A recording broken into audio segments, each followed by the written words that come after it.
Hello, everyone. Welcome back to the Winter Games. I am proud to introduce our very first interview, Dr. Moore. Dr. Moore, would you like to tell us a little bit about yourself? Good afternoon, everyone, and thank you so much for having me and having Medstar Health be represented during this fun and exciting weekend. My name is Dr. Melita Moore. I'm a quadruple board certified sports medicine physician, and I work at Medstar Health. I'm in 3 locations, but in the DC and Baltimore area. I am the team physician for our WYSA District Gaming, our world champion NBA 2K League team. I'm also the team physician for our world champion Washington Mystics in the WNBA. And I take care of our NBA G League team, the Capital City Go-Go. So I'm very excited to join the call today. Health and wellness for gamers is certainly at the top priority for me. So I'm just excited to be here. Yeah, that sounds like a lot of work. Like, what kind of 3 teams, 3 locations? Oh my goodness. We get it done, though. We get it done.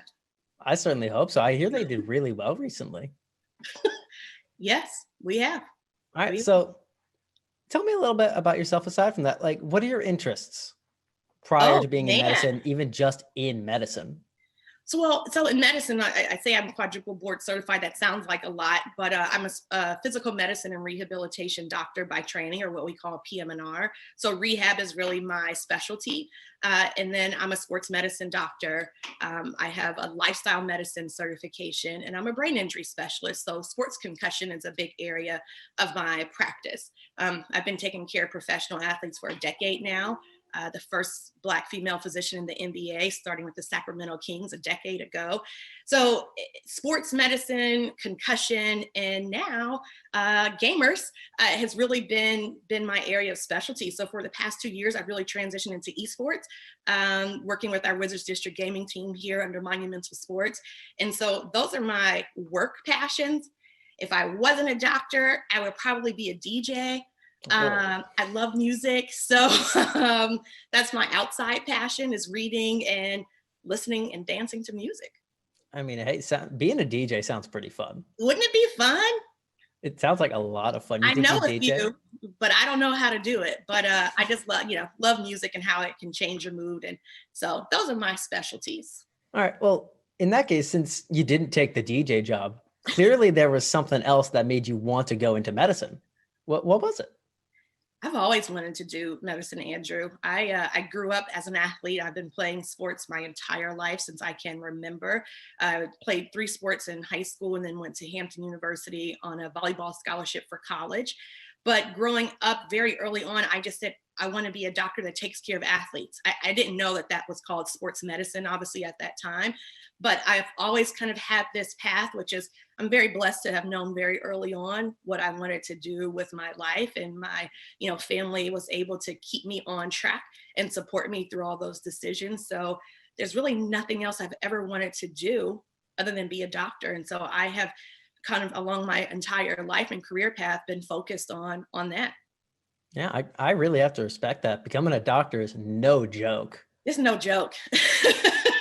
And a lot of time, a lot of dedication, and a lot of drive. It's a lot of drive. Yeah, a lot of drive.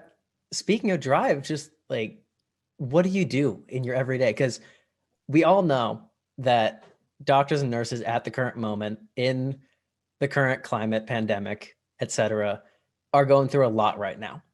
But you're not exactly working in that field, the field where they're all working in the hospital, working with the pandemic people. I assume you're not. If you are, correct me. Yes. So in my pre-COVID life, we'll talk about pre-COVID. So in my pre-COVID life, when all of our sports were in, so I see patients all day long in our office. And then in the afternoon, I would go to training room for our professional teams or go to our games. And so the day for me usually starts around 5 a.m. Getting up, driving an hour plus on the commute, getting to the office, and then going from the office to the arena. And I'm getting home usually around 11 o'clock at night. So it certainly is a very long day. But being a team physician is what gets me out of bed every day. So it doesn't really have that big of an impact that it's a long day. But now that we are in COVID and our seasons aren't in, when COVID first started here in the US and around in March, our NBA 2K team, they were in market, or what we call in the city. So they had already come to DC to get prepared for the season, and then COVID hit. And everyone's saying, I'm sure that you guys here is esports, it's gaming. Why can't you guys just continue? It's all virtual. But there was a lot of behind the scenes getting them set up with Wi-Fi and throughout the league. So our NBA 2K team, they were here for months. About 2 months or so longer than they typically would be here, away from their friends, away from their family. So they were in season, and they obviously did very well. They won the championship this year. I also went to the WNBA bubble. So I was in Florida this summer for 6 weeks as the only team physician representing the WNBA to take care of all 12 teams while I was there. So my kind of life day to day has been very different. But before that, as you were saying, these frontline doctors and nurses in the ICU and the ER, I found myself there too, which is very interesting. I'm a sports medicine doctor. And so early on, when we first started with COVID and our hospital was overwhelmed, Medstar Health did an excellent job of preparing for this. And so we created something what's called a satellite ER clinic. And so it's not the real ER, but it's people that were coming to the ER for bone, muscle, aches, those kind of things that I would typically see in the office. And so I was doing these satellite ER clinics, 12-hour shifts. I haven't been in the ER setting since, residency. So my life has been a little bit different in COVID. That's incredibly impressive. I would applaud physically, except then it would clip the mic that I'm using, and I don't want to do that to the people listening. But it also just hit me. You said you were the only physician for 12 teams for what event? That sounds like a lot. How many people was it? I'm sorry. So there's about 144 athletes that were a part of the WNBA this season, this summer. And then there were about 350 in our bubble, in our single site location in Florida. And so there was another medical company that was there that had another doctor and 3 nurses that kind of helped to take care of everyone in the bubble. And then my main role was to take care of all the athletes, although we ended up, everyone ended up pitching in and helping out, because one physician for 3 games every day at the gym for 9 hours a day just didn't cut it for just me. So thankfully, the other physicians that were there, we all kind of pitched in and worked together. But it was long days, 16-hour days, 7 days a week for 6 weeks in a row. But, it was basketball every day, being a team physician. So again, I didn't mind. I thrive in kind of that environment of chaos. Oh, I'm glad you thrive, because I probably would have broken that case. That's a 16-hour day. My goodness. Yeah.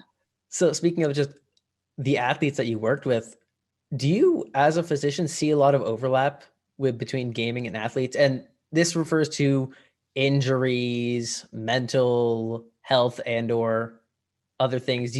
How much overlap do you see with those two groups? It's very interesting. Frump, I'm just going to go ahead and call you Frump. Yep. So we're casual. Whichever one you like. We're casual. It's so interesting. I was in the locker room with our WNBA team, our Washington Mystics, talking about TwitchCon. I was speaking at TwitchCon last year, and I was saying, I'm the team doctor for our Wizards District Gaming. I said, what do these video gamers need? Why do they need a doctor? And I said, for the same reason you do. And I think what a lot of people don't understand is that gamers need the same level of attention, of a care of our professional athletes. So when we're talking about wellness for gamers and what Medstar Health, what we have done for our Wizards District Gaming team, we've created a robust medical team to support our 6 athletes. So when we talk about kind of wellness in the gaming space, mental health is number 1. Vision health is number 2, and most people don't even think about vision. Kind of what we call musculoskeletal, so like neck, low back, hand, wrist, that, sleep, nutrition, lack of exercise, and stress management. So that's really what a gamer fully needs, in my opinion. And it's very similar to what we do for our professional athletes. So the same level of care that, our Washington Wizards are getting, our Wizards District Gaming athletes are getting that too. So gamers don't really quite understand the sedentary lifestyle that they live when, you're grinding for 12, 16 hours a day, perhaps. So, I was working 16, 18-hour days, but there's some people that are grinding, on the sticks or on their PC for that same amount of time. That vision that screen time, that does a lot to your vision. It does a lot to affect your sleep, not really exercising a lot, being very quick to eat a little chip versus getting up and having a healthy meal. All these things play into what a gamer needs. So that overlap between a traditional athlete and gamers, it's very, very similar. I'm pretty glad to hear that because I've also been an athlete as well as dabbled a little bit in competitive gaming. And I'm glad to see that there actually is a good overlap between the two because I never felt it, but I always thought there might be one. And now that we mention it, oh, you want to say something? Go ahead. Well, I didn't know that there was an overlap or a need either. When I was asked to take care of this team, our Wizards District Gaming, I had no idea what esports was, what competitive, gaming was, or even what a gamer would need. But when you really do a deep dive, these are all the things that affect your ability to perform well, to prevent injury. And so gamers don't understand that these are very critical things that they need. But I think Medstar Health, we have done an excellent job in creating, we have more people on our medical team taking care of just the amount of athletes that we have for our WizDG, which is really incredible. But that is to the nod of Medstar Health being able to kind of be the visionary in this space and saying, let's get ahead of what we feel that a gamer could need. From like for the 2K League, if you're playing for our Mystics, a professional team, before the season, there's certain things that you have to go through to say you're physically fit, to play the season. For NBA 2K League, it really was nothing. Just, have a doctor say that you're fit or healthy, and whatever that may mean. So Medstar Health, we took it upon ourselves to really create what we call a pre-participation physical for gamers. So we're looking at your eyes, we're looking at your hand strength, we're looking at your posture, at your flexibility when you're sitting, we're looking at your cardiovascular health, we're looking at your brain health, your eye health, all these things. So gamers may not know that they need all this stuff, but that's what we're here to tell you that you do. And we're here to offer that, actually. Okay. That's actually really good to know. So next question I'd like to ask is actually a personal question. Yeah. When you talked about it earlier, you just said, I don't really know what gamers might need. Does that mean that, do you play video games? I'm genuinely curious. I'm just curious. I don't play games, okay? I get asked this all the time too. Well, if you don't play, how do you know what a gamer needs?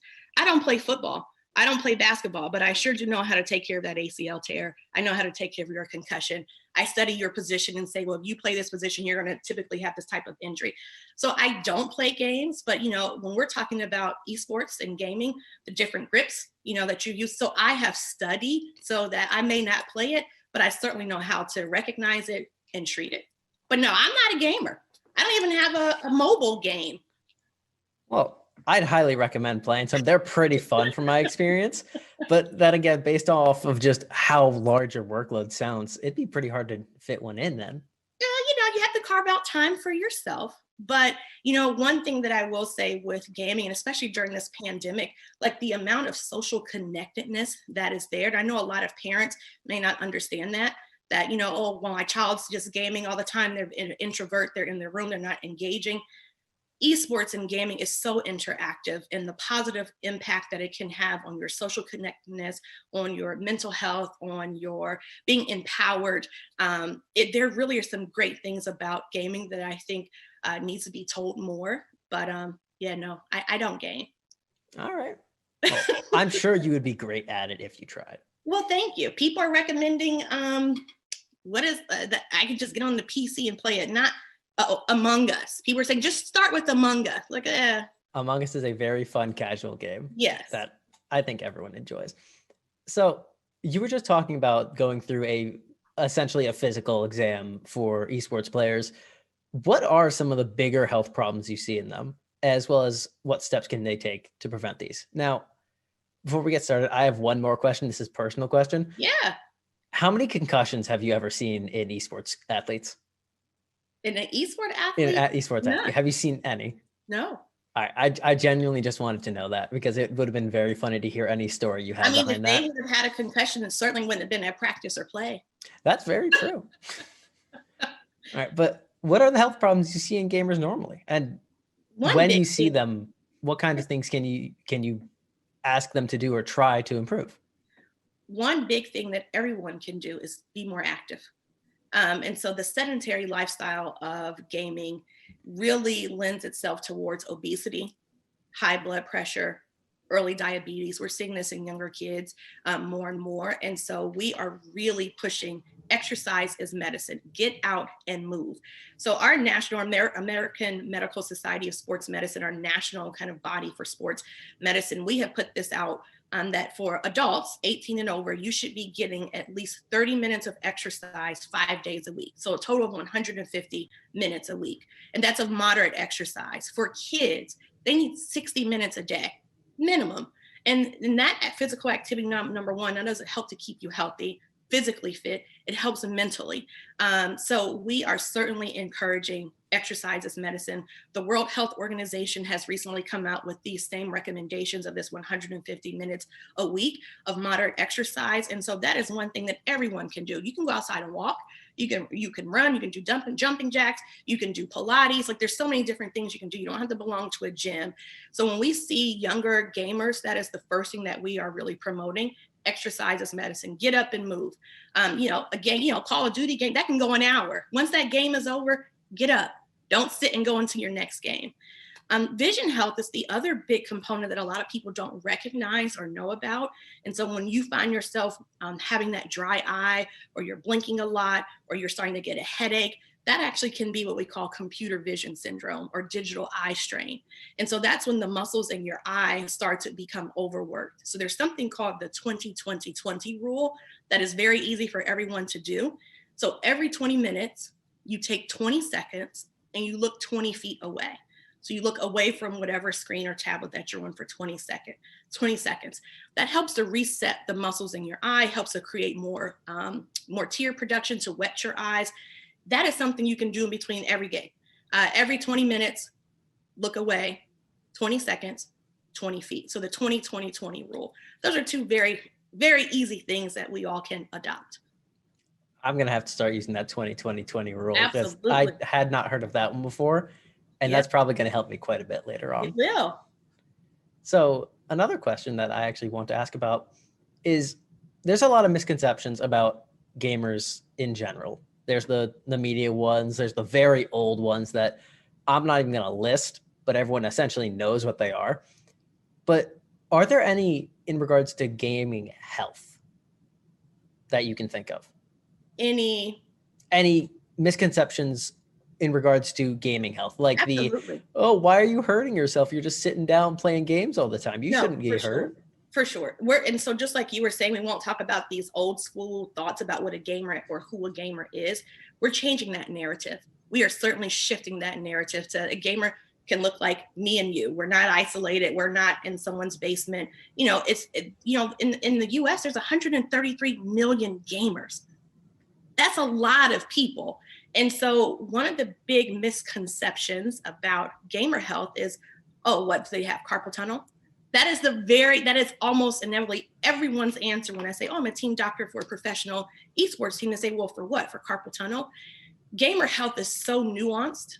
There's so many specific things. There's a lot of things that gamers don't know. And so that's why education and having these kind of webinars like this, what you all are doing at Gamers Gym, it's so important because education and awareness are big. So carpal tunnel, when you have numbness and tingling and weakness of the hand, that's so much lower down the list of what we see for gamer health. So that is the biggest misconception. I'm actually pretty glad to hear carpal tunnel's down the list. That means I can focus on other things. Well, you should still focus on proper ergonomics. Don't definitely focus on proper ergonomics to try to prevent those. But mental health, vision health, exercise, nutrition, those certainly come before carpal tunnel. All right. So I actually got another question. I just thought about this. Yeah. You work for Medstar, correct? Mm-hmm. What differentiates them from other health organizations? Like what's one big thing they do different than everyone else? For esports? For esports, anything. What's the biggest thing you can think of? So Medstar Health, we are the largest health organization that takes care of the most professional sports teams in the country. Number one, that sets us apart. Number two, it's our motto, and it's how we treat people. So when you come to Medstar Health, you're going to engage and interact with a physician like me, people like me. We're caring, we care about the community, we care about your health. And so when we say, and I don't just say that because I work there, it's truly how we treat people. I believe in that. And I think the other thing, especially for gaming and esports, we are the premier medical organization that's taking care of professional gamers and creating these pre-participation physicals, creating a robust medical team to take care of our esports and gaming population.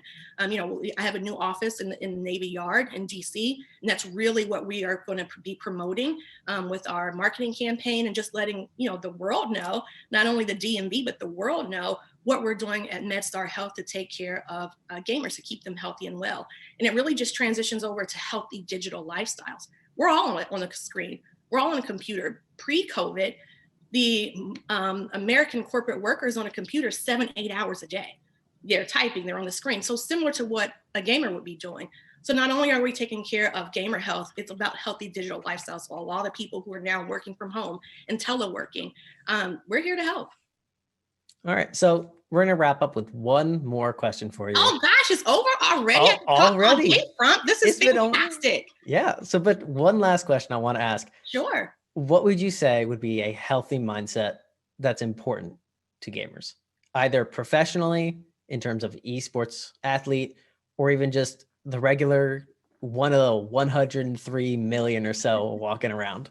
Yeah. You have to prepare for what you're doing. So you have to train for what you're doing. You can't just go out and run a marathon. So you're not going to be at the top of your game. You can't go and run these long miles if you haven't put in the work. Same thing goes for gaming. You can't sit and have a grinding session for 8 to 10 hours a day, and you're just now starting to pick up a controller or come on your PC. You actually have to train. You have to do all the appropriate things to get to the top. And so that starts with having a good diet, healthy nutrition, staying well hydrated, moving, and focusing on your mental and vision health. So you have to put into the work to get to the top. It doesn't just come. That's something to think about. Thank you very much, Dr. Moore, for coming in today. This was fantastic. Thank you. And thank Gamer Gym for having me and Medstar Health on today. And I hope this is a great weekend. I hope so as well. Once again, thank you very much for coming. We're going to go to a short break. As always, we would love any and all donations that would come in to help Extra Life, the charity that we are supporting during this event.